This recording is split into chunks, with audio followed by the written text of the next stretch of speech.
आचार्य पर्यन्तां वन्दे गुरु परम्परां वाक्यकारं वररुचिं भाष्यकारं पतञ्जलिं पाणिनिं सूत्रकारं च प्रणतोऽस्मि मुनित्रयम्।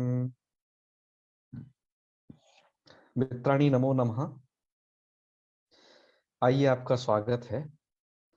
मित्रों, आज हम पढ़ने जा रहे हैं बहुब्रीहि समास के अंतर्गत एक प्रत्यय है अपप्रत्यय। तो आज हम इस अपप्रत्यय के विषय में ही पढ़ना है। बहुब्रीहि समास में लघु सिद्धांत कौमुदी में यह पहला प्रत्यय है। इसके बाद और भी अन्य समासांत प्रत्ययों को हम यहाँ पढ़ेंगे। तो यह समासांत प्रत्यय जिस प्रसंग में यहाँ पढ़ा गया वह प्रसंग था स्त्रियाः पुंवद्भाषित पुंस्कादनु समानाधिकरणे स्त्रियाम् अपूर्णी प्रियादिषु। यह सूत्र हमने पिछले वीडियो में पढ़ा था और वहां पर इस सूत्र का निषेधांश बच गया था, जिसमें यहाँ ये कहा गया था इस सूत्र के द्वारा कि तुल्य प्रवृत्ति निमित्त होने पर भाषित पुंस्क भाषित पुंस्क शब्द है और उससे परे ऊ का भाव, ऊ जहां पर नहीं है ऐसी जगह पर है तथा भूतस्य स्त्रीवाचक शब्दस्य, इस प्रकार के स्त्री शब्द स्त्रीवाचक शब्द को जो कि कैसा हो, तुल्य प्रवृत्ति निमित्त वाला भाषित पुंस्क हो और उनका अभाव हो, ऐसा स्त्रीवाचक शब्द हो, उसको पुंवाचक से रूपम अर्थात उसे पुंवद भाव हो जाता है समानाधिकरण में स्त्रीलिंग के उत्तर पद के परे रहते। पर हमें जो ये सूत्र पढ़ना है वो इस विषय में यहाँ से पढ़ना है जो यहाँ से कहा गया था अपूर्णी प्रियादिषु, जिसका अर्थ ये किया गया था यहाँ कि न तो पूर्ण्याम प्रियादौ परतः, पूर्णी प्रत्यांत के परे रहते और प्रियादि के परे रहते यह पुंवद भाव है वो नहीं होता है। तो आइए मित्रों, अब हम समझते हैं कि ये पूर्णी प्रत्यांत में और प्रियादि गण में यदि पुंवद भाव नहीं होता है तो क्या होता है। इसके लिए हमने आज का स्लाइड पढ़ना है। तो यहाँ पर ये वाला पाठ है पूर्ण्याम तु, ये कहीं दृष्टिगोचर होता है, चैन्य संस्करण में पूर्ण्याम तु पाठ नहीं है, सीधा सूत्र उद्धृत किया है, लेकिन इधर औदिच्य संस्करणों में सर्वत्र ये पाठ है पूर्ण्याम तु, और हो तो अच्छी बात है। पूर्ण्याम तु अर्थात पूर्णी प्रत्यांतों में क्या होता है वो स्थिति आपको समझनी है। अब मित्र, वो आपको लग रहा होगा कि पूर्णी क्या चीज है, क्योंकि इससे पहले सुनी नहीं है। और जो पहले से विज्ञ हैं, जिन्होंने पूर्ण शब्द सुन रखा है, किस संख्या वाचकों में कुछ पूर्ण प्रत्यांत शब्द होते हैं। पूर्ण प्रत्यांत शब्द जैसे प्रथमः, द्वितीयः है, तृतीयः, ये हैं जी पूर्ण प्रत्यांत शब्द है। और ये सब अलग अलग बनते हैं। इनका अर्थ क्या है, क्यों पूर्ण है?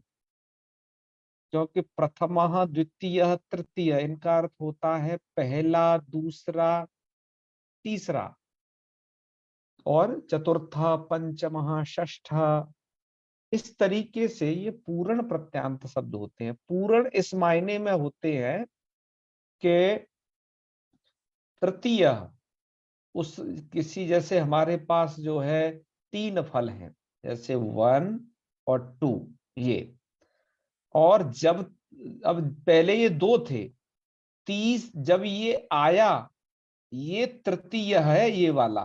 क्यों? क्योंकि इसने तीन संख्या को पूर्ण कर दिया, पूर्ण कर दिया। पूर्ण समझ रहे हैं ना, इनका यौगिक नाम है कि इसने तीसरी संख्या को पूर्ण कर दिया, तो यह वाला जो है वो कहलाएगा तृतीय। इसने दो संख्या पूर्ण की, अतः ये द्वितीय कहलाएगा।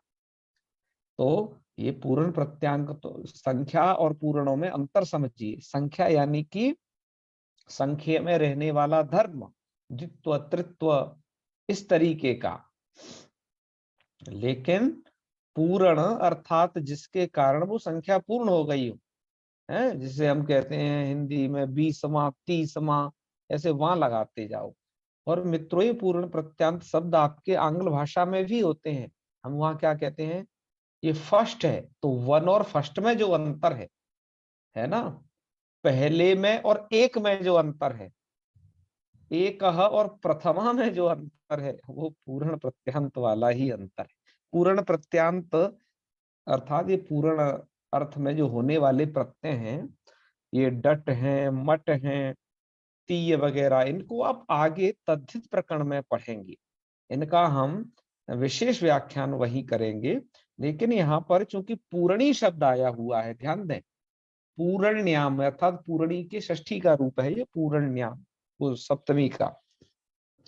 कि पूर्णी प्रत्यांतों के परे रहते तो क्या होता है, तो वो समझिए। अच्छा, पूर्णी क्यों कह रहे हैं, हम तो बार बार कहे कि पूर्ण प्रत्यांतों को आगे पढ़ाएंगे। ये पूर्णी इस माने कि उस उनसे यदि स्त्री प्रत्यय लगा दिया पूर्ण प्रत्यांतों से, तो वो बन जाएंगे पूर्णी, स्त्री प्रत्यय लगा करके, यानी कि वो स्त्री बदल जाएंगे। जैसे प्रथमा स्त्री है, द्वितीया, तृतीया, है ना, इस तरीके से। और आगे पंचमी, षष्ठी, सप्तमी, ये सब होते हैं। ठीक है, जैसे आज भी एकादशी तिथि है, क्यों, क्योंकि इसने 11 को पूर्ण कर दिया, एकादशा नाम पूरणी, इसलिए एकादशी स्त्रीलिंग में हो गया है। तो ये स्त्रीलिंग के लिए नियम बताया जा रहा है। और मित्रों, स्त्री प्रत्यय प्रकरण भी आपको आगे पढ़ना है। तो इन दोनों चीजों की हमने आपको साधारण जानकारी दी, और स्त्री प्रत्यांतों की जो भी बातें होंगी हम यहाँ पर बताते हैं। तो जी, पूर्णी प्रत्यांतों में क्या घटना घटती है, आइए यहाँ पर सूत्र उद्धृत किया है। उसके लिए ये सूत्र समासांत अप्रत्यय का विधान करता है। सूत्र है अपूरणी प्रमाण्यो, यह सूत्र है अपूरणी प्रमाण्यो। सूत्र के द्वारा क्या विधान किया जा रहा है, सूत्र के द्वारा अप प्रत्यय का विधान किया जा रहा है। और अप जो ये प्रत्यय है, ये समासांत प्रत्यय है मित्रों। हम आपको समासांतों के विषय में पहले ही बताते आ रहे हैं। ऐसे प्रत्यय जो समास होने के बाद में जोड़ दिए जाते हैं, वो प्रत्यय समासांत प्रत्यय कहलाते हैं। ये हमने अव्ययी भाव में भी पढ़े थे, तत्पुरुष में भी पढ़े, और बहुब्री के भी आप पढ़ रहे हैं। तो समासांत प्रत्ययों में बहुब्री के अप पहला है, ध्यान रखिए। और आपको कप बाद में मिलेगा। तो अप और कप में लटका हुआ है ये समास। तो अब ये क्या हो रहा है, पूर्ण्यान्तु, तो सूत्र का अर्थ देख लीजिए। सूत्र कह रहा है कि पूर्ण प्रत्यांतम यति स्त्रीलिंगम, पूर्ण प्रत्यांत जो स्त्रीलिंग शब्द तदंतात, तदंत यानी कि ऐसे स्त्रीलिंग अंत वाले शब्द से, ये पहली शर्त है।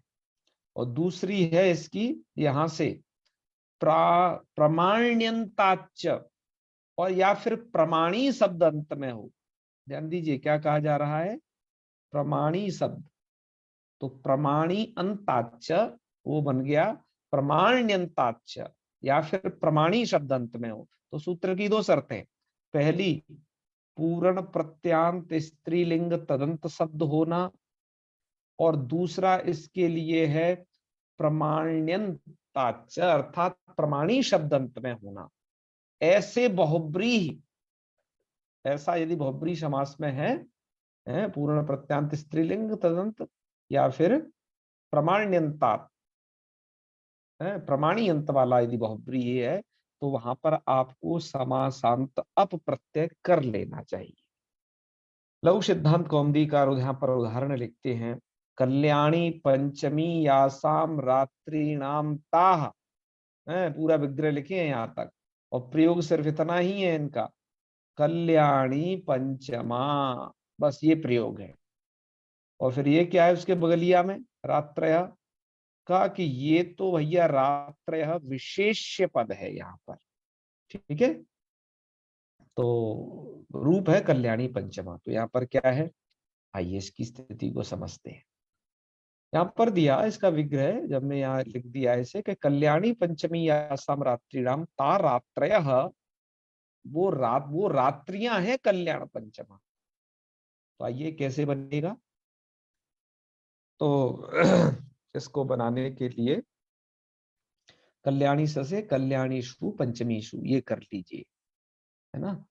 अर्थात पांचवी रात है कल्याणी या शाम, यानी कि जिनको है, तो ऐसी रात्रिमय, वो कल्याणमयी पांचवी रात्रि, कल्याणकारी पांचवी रात्रि, ये अर्थ होगा इसका। तो कल्याणीषु और पंचमीषु, और आप यहाँ पर देखिए अनेक वन्य पदार्थ से समास कर देंगे। समासत्वात् प्रातिपदिक संज्ञा, विभक्ति का हो जाएगा लुक, स्थिति होगी कल्याणी पंचमी। कल्याणी पंचमी, यहाँ पर कल्याणी शब्द ये स्त्रीलिंग में है, ठीक है। ये शब्द आपका कल्याणी स्त्रीलिंग है।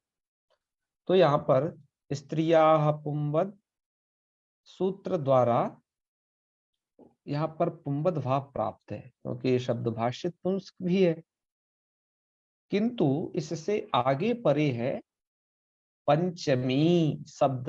तो देखो, पंचम शब्द बनता है पांचवा पूर्ण प्रत्यय में, लेकिन उसके स्त्रीलिंग हो गया ये पंचमी है। तो जिसके कारण ये स्त्रीलिंग पूर्ण प्रत्यांत शब्द इसके इधर है।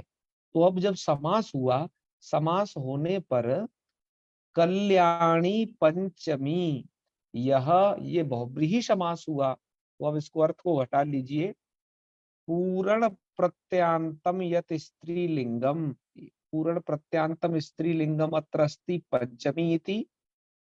और तदंत, और तदंत कौन हो गया, अर्थात ऐसा अंत, ऐसा शब्द अंत में है जिसके, पंचमी शब्द अंत में है जिसके, ऐसा हो गया कल्याणी पंचमी। इससे क्या हो गया, तो बहुब्रीहि है अपस्यात, ऐसे बहुब्रीहि से समासांत अप प्रत्यय कर देंगे। अप प्रत्यय कर दिया, इसके पकार की संज्ञा कर लीजिएगा, तस्लोप से लोप। अब स्थिति बचेगी कल्याणी पंचम आ, और ये पंच, वो कल्याणी पंचमी ये बनेगा है, कल्याणी पंचमी आ। और पंचमी के भी इकार को क्या करिए, ये अप्रत्यय आगे परे है ना, इसके परे अप का आ है, इसके परे रहते भ संज्ञा हो जाएगी। भ संज्ञा हो जाएगी तो इससे तीसरा सूत्र है, भ संज्ञा के ई वर्ण या वर्ण का लोप होता है। ईकारे तद्धिति च परे, अजंत नपुंसकलिंग में सूत्र आप पढ़ाए हैं।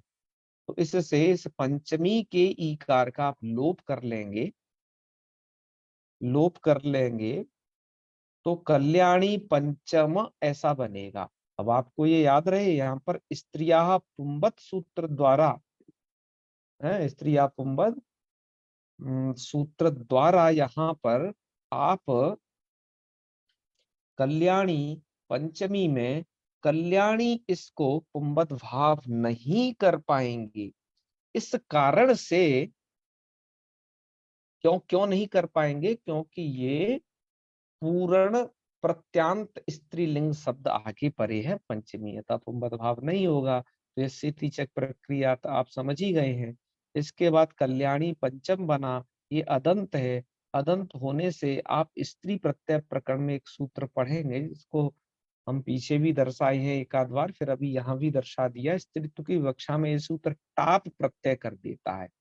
मित्रों, टाप प्रत्यय का मतलब होता है कि टाप का बचता क्या है, टाप का बचता है आ। तो कल्याणी पंचम आ ऐसी स्थिति होती है। और आप यहाँ कर लीजिएगा सवर्ण दीर्घ, तो हो जाएगा कल्याणी पंचमा। अब यहाँ पर रात्रि शब्द विशेष्य है, पर उसका वो बहुवचन है रात्रयः। तो यहाँ पर हम भी रात्रि का बहुवचन रात्रयः के कारण कल्याणी पंचमहा से जस लाएंगे बहुत की विवक्षा में। और फिर आप आगे की प्रक्रिया जानते हो, रामाह में जैसे आप पूर्वश्रवण दीर्घ करके और सकार को ऋत्व विसर्ग कर देते हैं, वैसे ही कल्याणी पंचमा जाकर के सिद्ध हो जाए। तो मित्रों ये है प्रत्युदाहरण। प्रत्युदाहरण अर्थात जिसमें आपका स्त्रियाः पुंवद भाषित पुंस्कादनु समानाधिकरणे स्त्रियाम अपूर्णी प्रियादिषु ये सूत्र नहीं लगा। ठीक है, जिस अतः ये है आपका, इसलिए हमने यहाँ लिखा भी हुआ इस साइड में कि पूर्णी प्रत्यांतस्य प्रत्युदाहरण, ये प्रत्युदाहरण है। तो ये रहा प्रत्युदाहरण एक।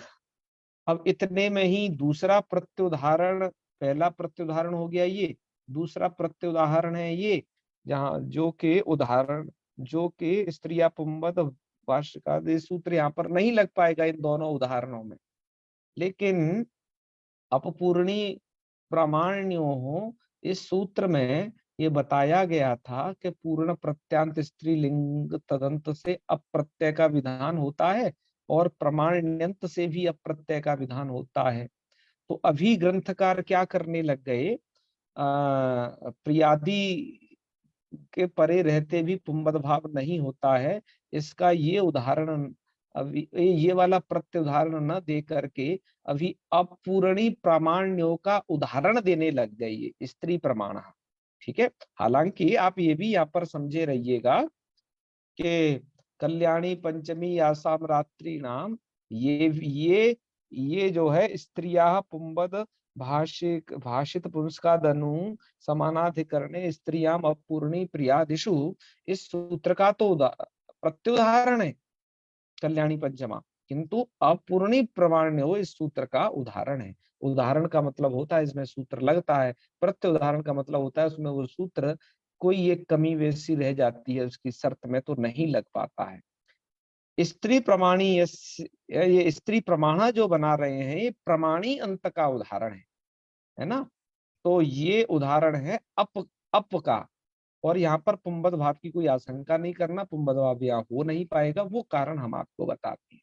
तो अपूर्णी प्रामाण्यों का अब उदाहरण आप पढ़ रहे हैं, अतः हमने लिख दिया है कि प्रमाण्यंतात अप प्रत्ययस्य इदम उदाहरण में आगे जोड़ लेना। तो आइए इसको पढ़ते हैं। ये है अपूर्णी प्रामाण्यों का हिस्सा। यहाँ पर विग्रह किया जाता है कि स्त्री प्रमाणी यस्य सा, पुल्लिंग में विग्रह, स्त्री प्रमाणी यस्य सा, स्त्री है प्रमाणी जिस पुरुष को, अर्थात स्त्री जो कह देगी वो जो है ब्रह्म वाक्य है, उससे आगे कुछ भी नहीं है। तो ऐसे पुरुष को कहा जाएगा स्त्री प्रमाण।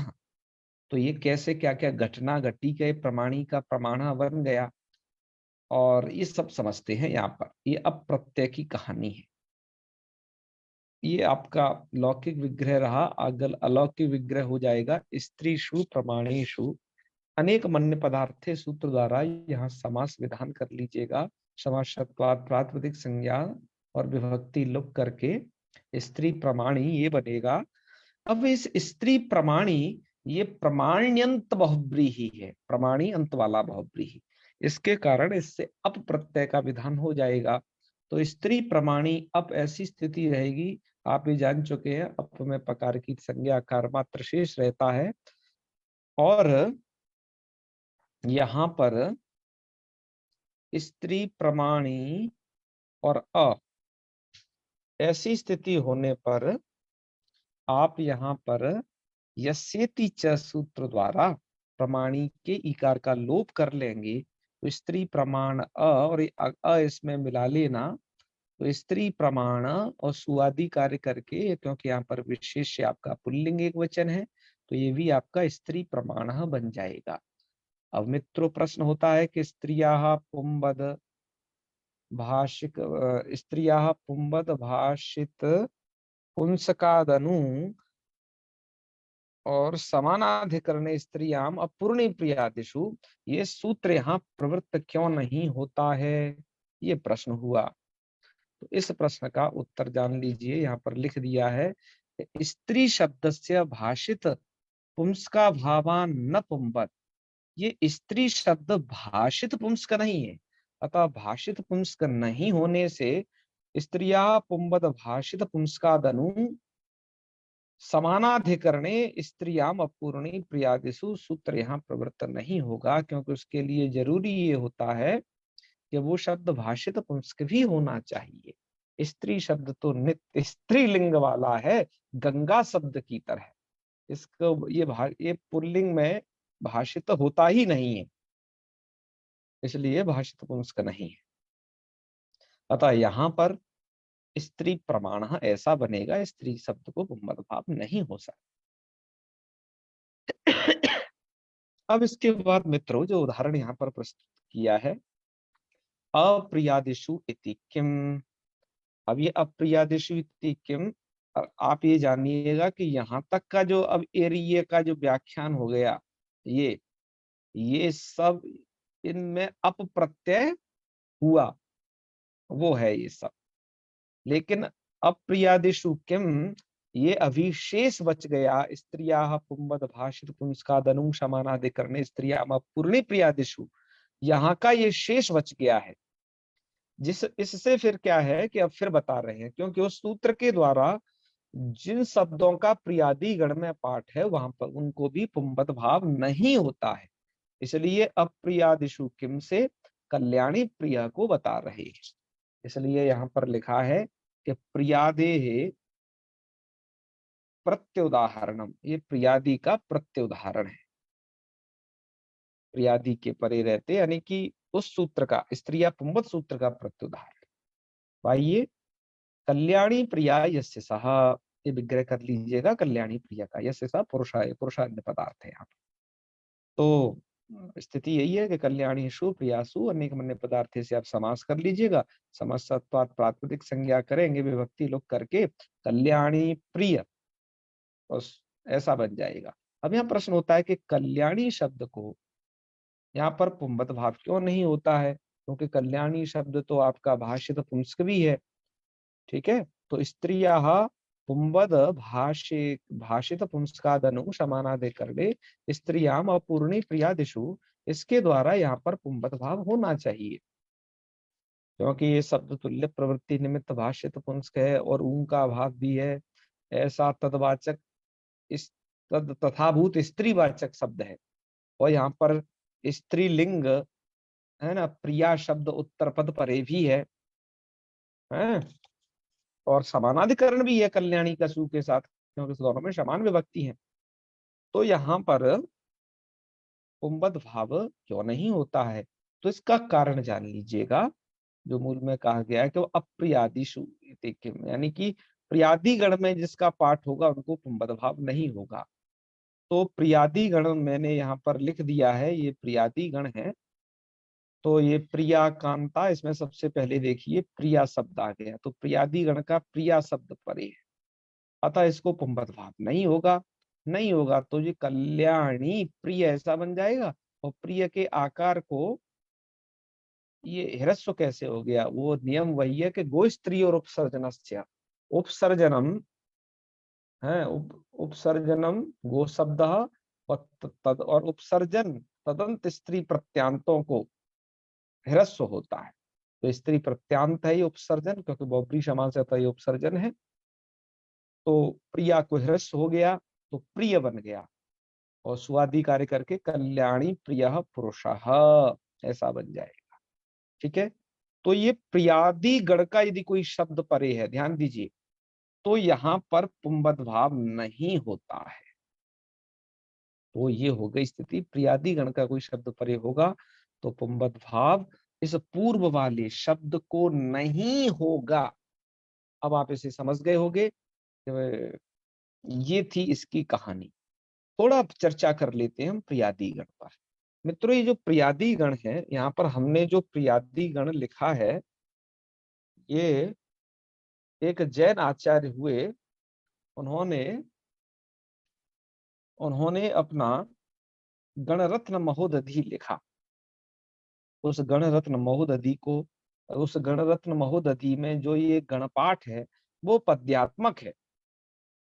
तो ये पद्य हमने उद्धृत किया है, और ये भैमी व्याख्याकार ने भी ये पद्य उद्धृत किया है, जिसमें प्रियादि गण के ये कोई से भी शब्द परे हों तो पूर्व में जो शब्द स्त्रीलिंग होता है उसको पुंबद भाव नहीं होता।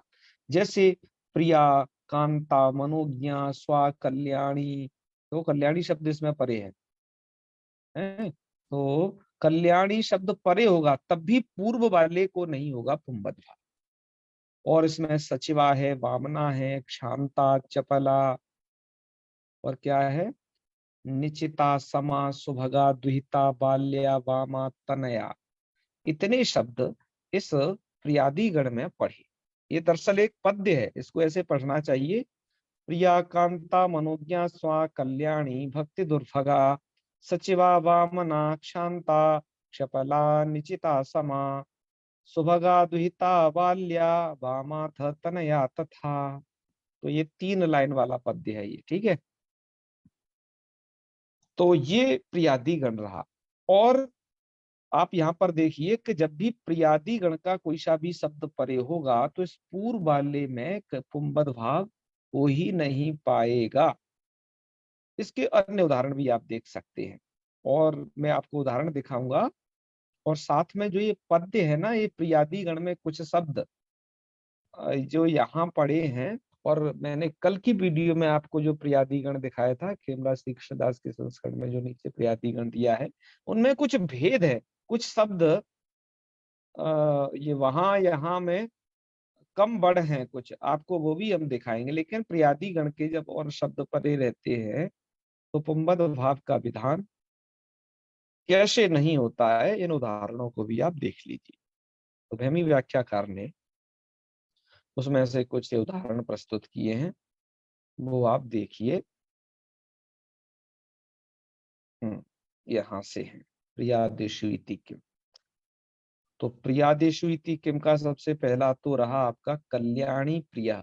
तो प्रिय के परे रहते कल्याणी को पुंबद भाव नहीं हुआ। ऐसे ही देखिए प्रियादि गण में एक तनया शब्द आया था, अभी आपने पढ़ा। तनया शब्द है ये प्रियादि गण का, तो इसके परे रहते कल्याणी को फिर पुंबद भाव नहीं होगा। तो कल्याणी तनया यस्य सा, कल्याणी पुत्री है जिसकी, तो वो कल्याणी तनया ऐसा बोला जाए ऐसे पुरुष को। तो अगला अग्रिम है दर्शनीय कांता यस्य सा। देखो कांता शब्द पढ़ा गया है प्रियादि गण में, तो इसलिए बनेगा यहाँ पर भी पुंबद भाव नहीं होगा। दर्शनीय कांता, ध्यान दीजिए, यदि इन जगह पुंबद भाव होता तो तब का रूप क्या रहता, जो कल्याणी तनया है वो होता कल्याण तनया, ठीक है। दर्शनीय कांता है वो आपका बनता दर्शनीय, दर्शनीय कांता ऐसा बनता। जैसे आपने पुंबद भाव करके है, रूपवती भार्या का रूपवत भार्या बनाया, इस तरीके से। और युवतिर दुहिता यस्य स, तो दुहिता शब्द पढ़ा गया तो यहाँ पुंबद भाव नहीं होगा। युवती दुहित्री कह बनेगा, एक क प्रत्यय और एक्स्ट्रा यहाँ पर जुड़ गया है। इसका प्रत्यय को हम आगे आ, बताएंगे। वैसे इन्होंने यहाँ बता दिया है कि नद्रितश्च नाम के एक सूत्र से समासांत का प्रत्यय हो गया है, ठीक है। ऐसे प्रिया वामा यस्य सा, तो वामा ये है आपका प्रियादि गण में, अतः यहाँ प्रिया वामा ऐसा रूप बच जाएगा, ठीक है। ऐसे ही आगे है दर्शनीया सचिवा यस्य सह, तो ये बनेगा दर्शनीया सचिव। सचिवा शब्द भी, ये शब्द यहाँ पर पढ़े गए हैं जो आपने देखे थे, प्रिया, कांता, मनोज्ञा, कल्याणी, इनके परे रहते पुंबद भाव पूर्व वाले को नहीं हुआ। देखो सचिवा भी पढ़ा गया होगा कहीं, ये रहा है, वामना भी पढ़ा है। तो ये जो है आप यहाँ देखेंगे कि इनके परे रहते पुंबद भाव नहीं हुआ, ये है।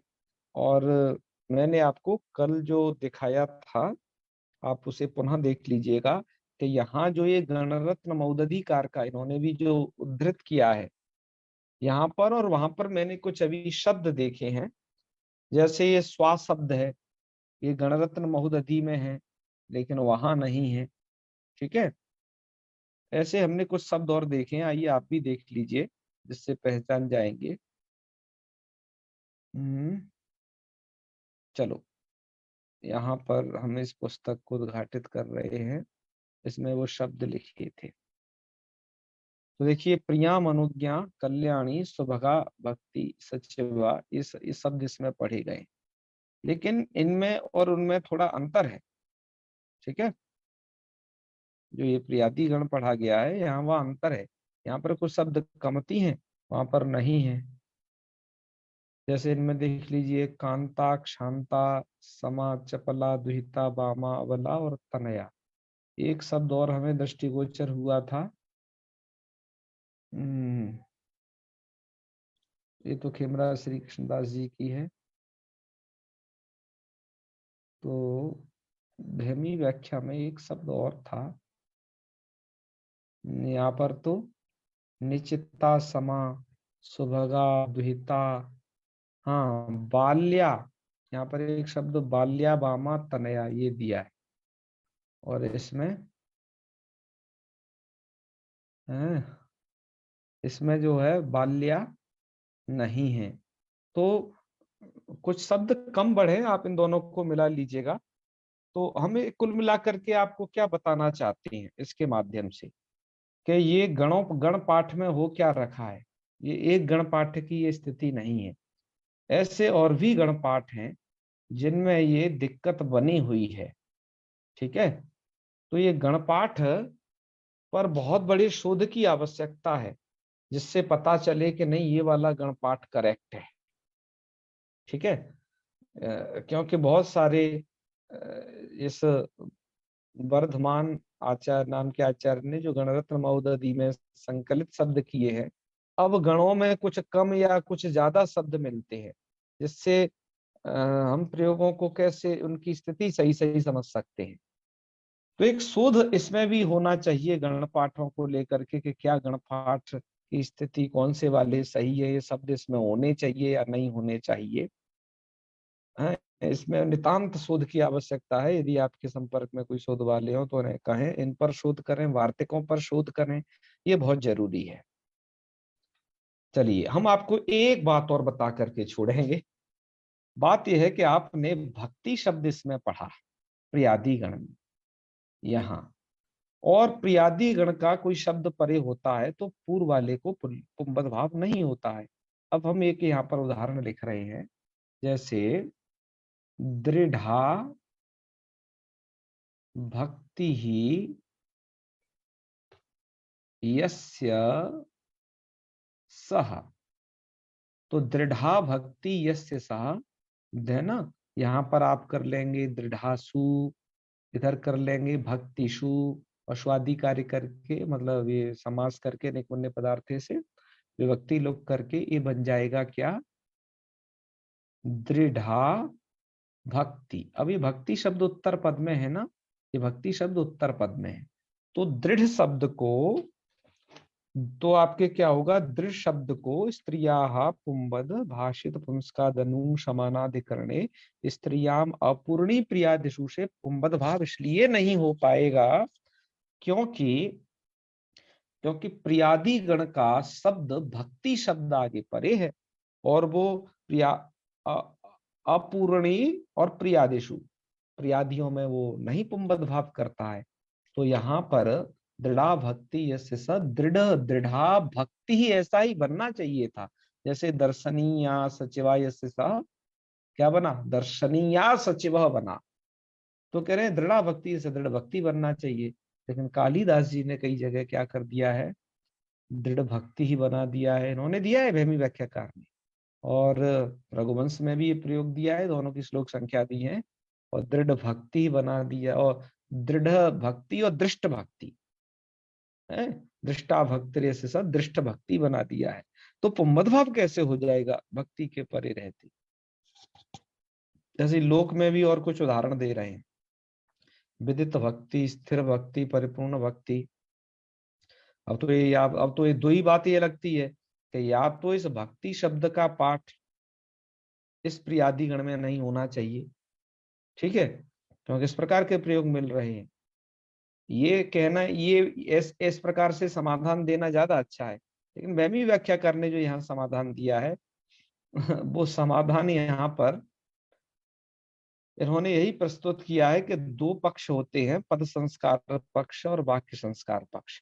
तो जब पद संस्कार पक्ष में जहाँ केवल पदों का संस्कार पहले कर लिया जाता है, तो ऐसी स्थिति में दृढ़ शब्द का संस्कार हम पहले कर लेंगे, उसका किसी के साथ संबंध नहीं होगा, तब सामान्य नपुंसकम इस नियम के अनुसार यहाँ पर नपुंसक का विधान कर लेंगे। तो जब ये दृढ़म बन जाएगा तो तो इसमें नपुंसकत्व रहेगा, जिसके कारण दृढ़म भक्तर्य सा ऐसा विग्रह करने पर पुंबद भाव इससे होगा ही नहीं, बिना पुंबद भाव के दृढ़ भक्ति रूप सिद्ध हो जाता है, ऐसा इन्होंने यहाँ पर कहा है।